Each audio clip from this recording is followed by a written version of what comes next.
Bu Edith dan teman-teman semuanya, selamat siang. Pada kesempatan ini saya akan membawakan suatu renungan yang bertemakan hidup sebagai keluarga Allah. Ya. Jadi renungan ini sebenarnya ingin menceritakan tentang hidup berkomunitas. Kita tahu bahwa semua yang kita alami, yang masa pandemi yang kita alami saat ini, itu membuat kehidupan kita berubah. Jadi semua kita sekarang sering menjalankan aktivitas-aktivitas kita secara online. Mulai dari kita belajar, mulai dari kita bekerja, sampai kehidupan sosialisasi juga kita lakukan secara online, dan bahkan ibadah pun kita lakukan secara online. Nah, pada saat kita melakukan kehidupan secara online, seringkali apa yang kita lakukan juga menjadi berubah sekarang. Jadi kita merasa bahwa sekarang kita bisa lebih melakukan segala sesuatu secara independen. Tidak lagi kita perlu keluar, tidak lagi kita perlu hidup berkomunitas, tidak lagi kita perlu untuk saling bertemu muka segala macam. Nah, pada kesempatan kali ini saya ingin membawakan suatu renungan untuk mengingatkan kita bagaimana cara kita dulu hidup berkomunitas. Jadi kenapa kita butuh hidup berkomunitas seperti ini? Ya.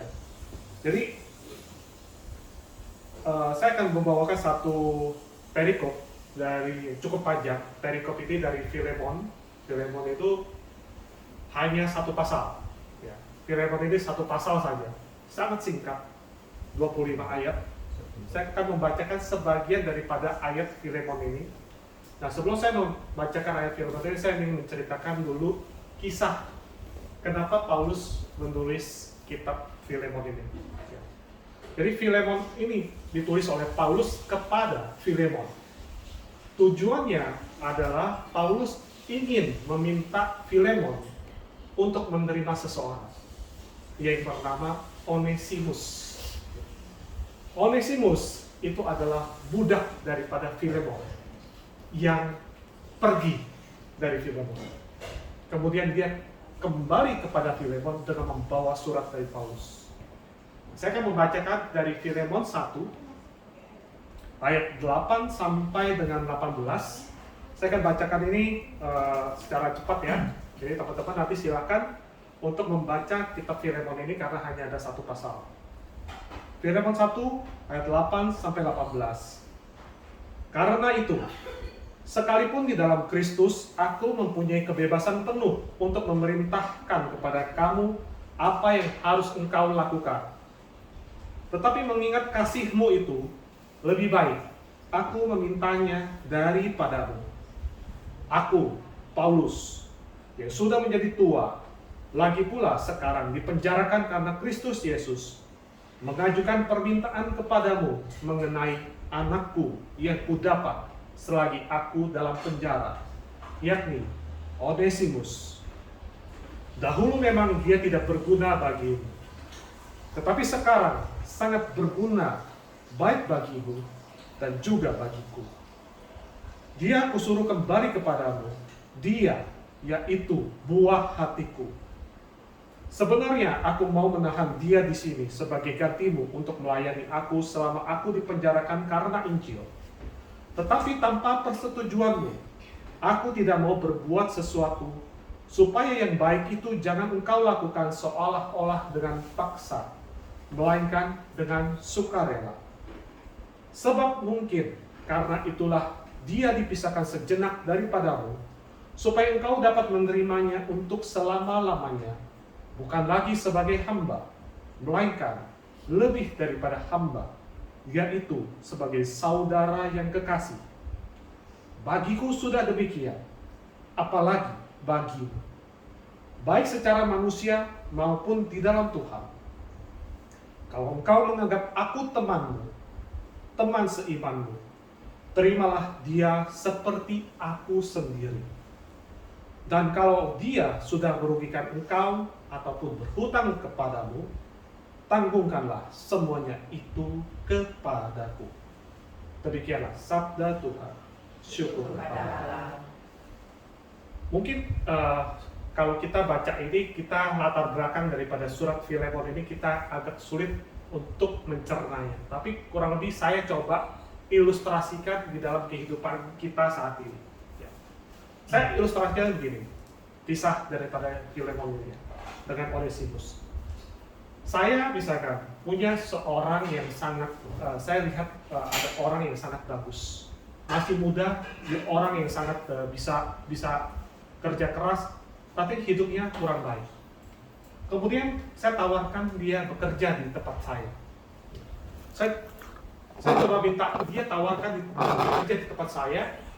Saya bilang, kamu mau nggak bekerja di tempat saya? Dan kemudian orang itu menyambutnya, dan kemudian dia bekerja di rumah saya. Nah, pada saat dia bekerja, wah, kerjanya bagus. Semua apa yang kita berikan, semua dikerjakan dengan baik. Lama-lama timbul kepercayaan kepada kita, kepada orang tersebut. Ya. Kita pelihara dia sama seperti kita pelihara anak kita. Kita perlakukan dia, kita beri dia pendidikan yang baik, segala macam, dan kita percayakan. Mungkin mulai dari kita percayakan, tolong ya jaga rumah saya. Ya. Kalau kita pergi, dia di rumah, kita titip rumahnya, rumah kita. Kemudian dia melakukan semuanya dengan baik, kepercayaan itu diberikan kepada kita dengan sangat baik. Pas kita kembali, rumah kita sudah semuanya bersih, beres, dan semua rapi. Kemudian kepercayaan kita akan timbul semakin lebih kepada orang ini karena orang ini begitu baik. Ya.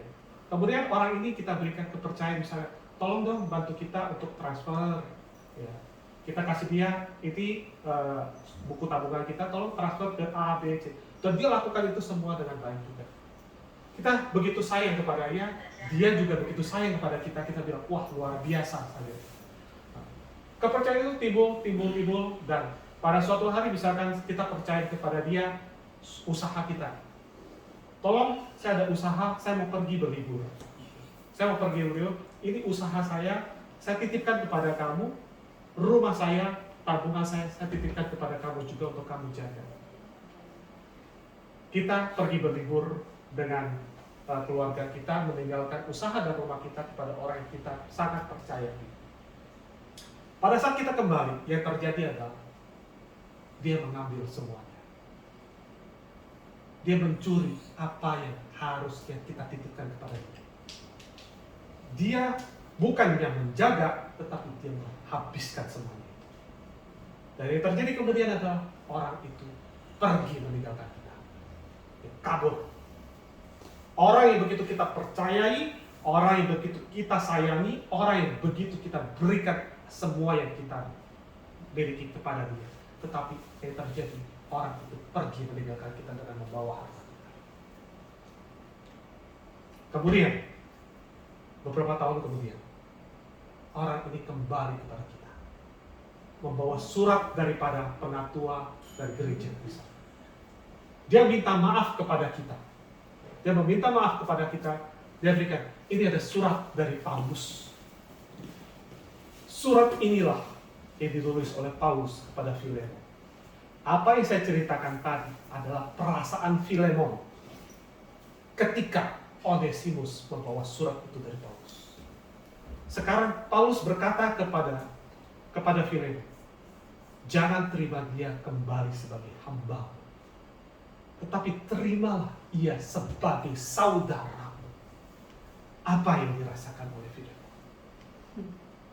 Bagaimana Filemon bisa menerima orang yang paling dia percaya di depan dia ini sekarang sujud di depan dia, kemudian dia mau katakan, terima dia kembali, maafkan dia kembali, jadikan dia saudara. Itulah yang terjadi dalam surat Filemon. Bagaimana Paulus yang merupakan saudara seperjuangan daripada Filemon meminta hal itu kepada Filemon. Inilah yang ditulis dalam satu bab saja. Hanya satu bab, 25 ayat. Permintaan Paulus kepada Filemon. Di sini mau dikatakan seperti apa? Sebenarnya, Paulus, Filemon, Onesimus adalah contoh ataupun gambaran kita dalam hidup berkomunitas. kita seringkali juga merasakan bahwa hidup berkomunitas ini kadang-kadang belum tentu semuanya baik. Ada orang yang menyakiti kita, ada orang yang mengkhianati kita, ada orang yang memperlakukan kita seperti misalkan sampah atau sebagainya. Tetapi itulah, ada kadang-kadang kita merasa seperti Filemon. Ada juga kita merasa seperti Onesimus. Ada juga orang yang bertindak seperti Paulus.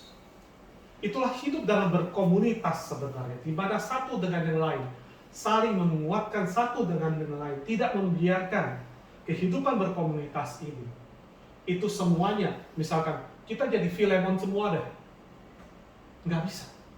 Kita nggak bisa berharap semua orang di dalam satu komunitas ini semuanya seperti Filemon, nggak bisa. Atau semuanya seperti Paulus yang pintar untuk menjadi penengah, yang pintar untuk bisa mengatasi permasalahan, nggak bisa.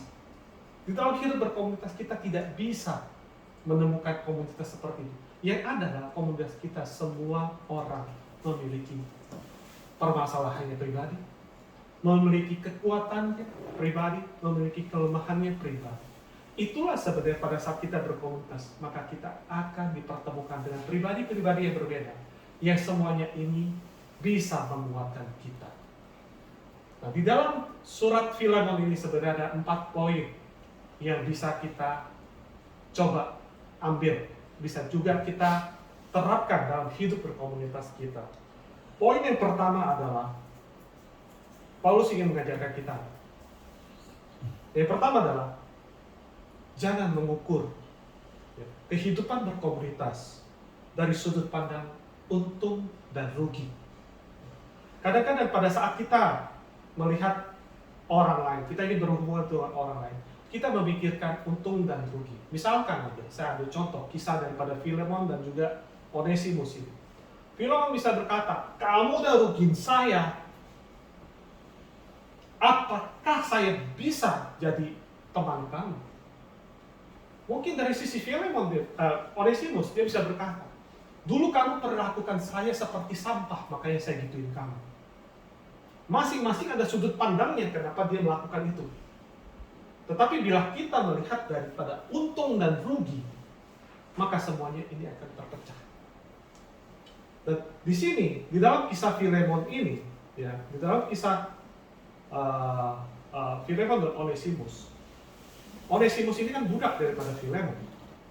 Kalau budak sampai melarikan diri, merugikan tuannya, dia kalau ketangkap, balik kembali kepada Filemon, kepada tuannya, maka tuannya berhak untuk melakukan segala apapun kepada budak itu, termasuk membunuh. Jadi bagi Filemon, kalau misalkan dia balik ke sini, saya bunuh, dia nggak salah. Bagi Filemon, dia nggak salah, karena memang itu hukumnya. Budak yang melarikan diri, merugikan tuannya berhak untuk melakukan apapun. Nah, di dalam hal ini, Paulus meminta Filemon itu jangan lihat dari untung dan ruginya. Ketika kita berkomunitas, kita jangan lihat untung dan ruginya. Ya. Mungkin secara materi, benar, Onesimus sudah merugikan Filemon. Ya. Tetapi, Paulus di akhir daripada tadi pembacaan kita, kalaupun dia rugikan kamu, tanggungkanlah itu padaku. Paulus mengatakan itu kepada Filemon. Yang hendak disampaikan Paulus adalah ada sesuatu yang lebih berharga daripada materi, yaitu adalah persaudaraan di dalam Kristus. Ketika kita bersaudara di dalam Kristus, kita tidak lagi melihat si A itu akan menguntungkan saya atau tidak, si B itu merugikan saya maka saya menjauh daripada dia. Tidak. Tetapi setiap kita di dalam hidup berkomunitas itu akan berkontribusi satu dengan yang lain.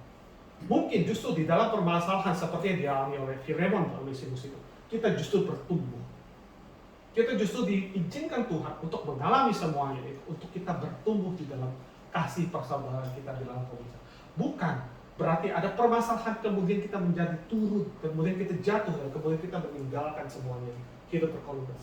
Bukan, Tuhan tidak mengizinkan itu terjadi di dalam hidup berkomunitas. Tapi apa yang terjadi dalam komunitas, Tuhan izinkan itu untuk kebaikan kita. Poin pertama yang diajarkan oleh Paulus di dalam yang bisa kita baca dari surat Paulus ini adalah jangan melihat hidup berkomunitas dari sudut pandang untung dan rugi. Kemudian poin yang kedua adalah jangan membatasi pikiran kita dengan cara berpikir manusia semata. Namun percayakan segala perkara kepada Tuhan yang sanggup merubah segala sesuatu. Kalau kita lihat apa yang terjadi di Filemon, sakit hati yang dirasakan oleh Filemon, rasanya sebagai manusia normal, wajar sekali kalau dia sakit hati. Wajar sekali. Orang yang paling dia percaya kemudian mengkhianati, dia rasa sakitnya itu besar sekali. Jadi kalau kita berpikir dengan pikiran manusia, maka wajar sekali kalau Filemon itu menjahati kembali Onesimus. Begitu juga dengan Onesimus.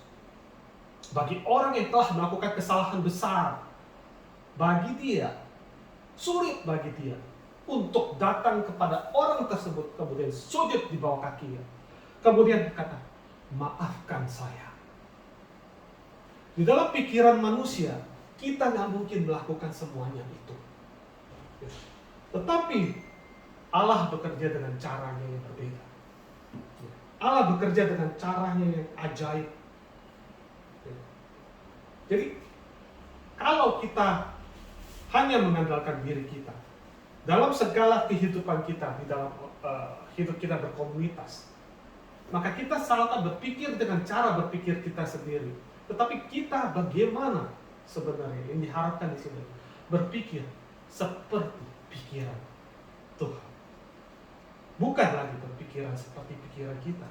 Nah, pada saat kita menempatkan diri dalam pikiran Tuhan, maka Tuhan yang akan merubah segala yang gak mungkin tadi. Orang yang gak mungkin bersujud pada saat dia salah, mengaku, berani mengaku, walaupun dia tahu pada saat dia mengaku itu, dia bisa mati.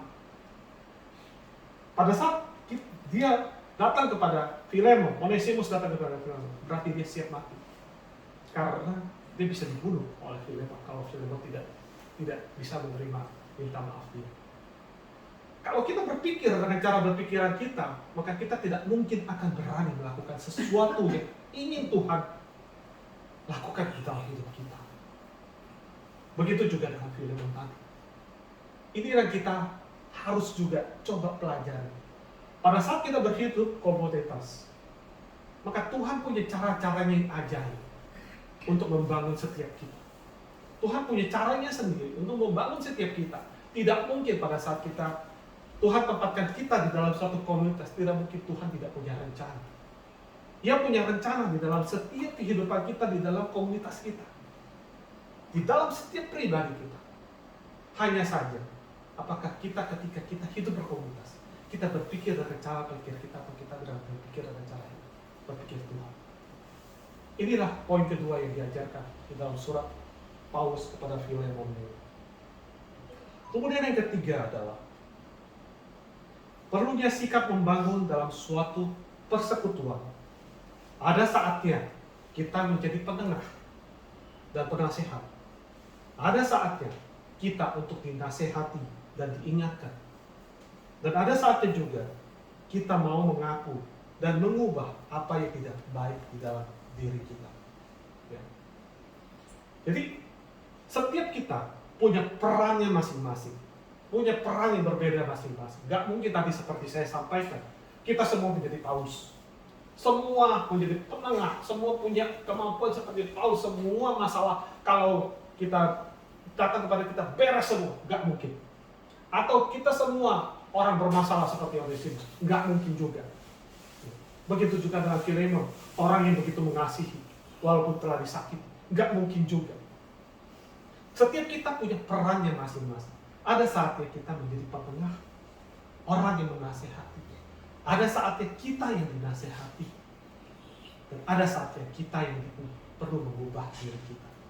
Dan di dalam hidup berkomunitas itulah yang akan dilakukan. Setiap kita mungkin perannya pada masalah ini akan menjadi ini. Perannya pada masalah yang lain akan menjadi perannya berbeda. Masalah yang berbeda, perannya akan berbeda. Dan setiap kita ditunjuk oleh Tuhan di dalam suatu komunitas untuk peran kita masing-masing. untuk peran kita masing-masing. Itulah yang Tuhan inginkan dalam hidup berkomunitas. Bukan berarti kita selalu menerima, misalnya. Kita mau selalu disuapin pada saat kita hidup berkomunitas. Mungkin saatnya sekarang kita disuapin, kemudian kita bertumbuh, kemudian ada kalanya kita yang menyuapin atau membimbing orang untuk supaya orang itu naik. Jadi setiap kita punya perannya masing-masing, dan pada saat kita bingung mencari peran kita masing-masing, tempatkanlah peran itu di dalam pola pikir Allah. Jangan biarkan kita yang berpikir sendiri seperti tadi yang kedua, tapi biarkanlah Allah tempatkan kita di dalam kehidupan kita sendiri. Apa yang ingin Tuhan lakukan di dalam kehidupan kita, di dalam komunitas ini. Inilah poin yang ketiga yang diajarkan di dalam surat Filemon tersebut. Kemudian poin yang terakhir atau poin yang keempat adalah melalui hidup dalam persekutuan, kita akan diajak untuk mendewasakan diri melalui proses pengalaman, kesalahan-kesalahan, dan gesekan-gesekan yang terjadi, sehingga kita dapat menjadi pribadi yang serupa di dalam Kristus. Nah, dalam surat Filemon ini sebenarnya tokoh utamanya bukan Paulus, tokoh utamanya bukan Filemon, tokoh utamanya bukan Onesimus, tetapi tokoh utamanya adalah Kristus. Kristuslah yang paling banyak disebut di dalam surat Filemon. Di dalam ini kita mau mengatakan apa? Apapun yang terjadi di dalam kehidupan berkomunitas kita, bukan pribadi A, bukan pribadi B, bukan pribadi C yang ditonton, tapi Kristus yang ada di dalam komunitas A. Itulah sebenarnya yang membangun kita. Itulah semuanya yang menguatkan kita bersama, untuk kita bisa saling menguatkan. Walaupun terjadi gesekan-gesekan di antara kita, walaupun terjadi hal-hal yang tidak enak di dalam komunitas kita, namun kalau kita tempatkan di dalam pola hidup, di mana titik daripada hidup berkomunitas kita adalah dalam Kristus, maka semua yang terjadi di dalam hidup komunitas kita adalah rencana Tuhan. Dan setiap rencana Tuhan adalah baik untuk kita masing-masing. Saya ingin menutup renungan kali ini dengan menceritakan sedikit kisah daripada Onesimus. Tadi kita tahu bahwa Onesimus adalah seorang budak, orang miskin, kemudian diambil oleh Filemon menjadi orang kepercayaan. Kemudian Onesimus ini pergi mengambil harta daripada Filemon. Kalau Onesimus ini dibunuh oleh Filemon, maka kita tidak akan mengenal Santo Onesimus. Santo Onesimus adalah orang yang mengumpulkan seluruh surat-surat Paulus. Dialah uskup yang berinisiatif mengumpulkan seluruh surat-surat Paulus yang tersebar di berbagai kota itu. Dan dialah menjadi uskup di daerah Efesus. Onesimus ini menjadi uskup di daerah Efesus. Pada akhir hidupnya, seorang gubernur Romawi meminta Onesimus untuk menyembah dewa-dewi Romawi. Dan Onesimus sebagai uskup Efesus, dia menolak. Tidak, saya tidak akan mengkhianati Kristus. Dan yang terjadi kepada Onesimus adalah tangannya dipotong. Tangan sebelah kiri dipotong. Sembah dewa-dewi Romawi. Tidak, tangan kanan dipotong. Sembah dewa-dewi Romawi. Tidak, kakinya dipotong. Sembah dewa-dewi, kaki sebelahnya lagi dipotong. Dan dia menjadi martir. Orang yang paling tidak berharga tersebut itu menjadi martir, menjadi tolak kehidupan agama Katolik. Itulah kenapa kita bisa menikmati sekarang surat-surat Paulus di dalam Alkitab kita. Orang yang tadinya itu dibuang seharusnya, orang yang tadinya harusnya dibunuh, tapi pada saat Tuhan mau bekerja, orang yang paling tidak berharga itu pun Tuhan akan bikin menjadi suatu alat kesayangan. Dan setiap kita juga bisa menjadi Onesimus di dalam kehidupan Tuhan, di dalam kehidupan berkomunitas kita. Tempatkan diri kita seturut dengan rancangan Tuhan. Jangan biarkan pikiran kita yang bekerja. Jangan kita merasakan sakitnya. Ya. Memang Tuhan tempatkan kita, bukan berarti kita enak-enak di sini semuanya. Gak ada tuh yang kita hidupnya, gak ada gesekan. Gak mungkin. Pasti kita bergesekan satu sama lain. Tetapi kalau kita jalankan itu dalam pikiran kita, maka kita akan tenang. Berjalanlah bersama Tuhan. Pakai rancangan Tuhan, rencana Tuhan. Kita lihat rencana Tuhan dalam hidup kita, agar kita bisa menjadi sebagai Onesimus berikut. Demikian renungan dari surat Paulus daripada Filemon ini. Semoga memberkati kita, semoga menghidupkan rasa keinginan kita untuk hidup berkomunitas.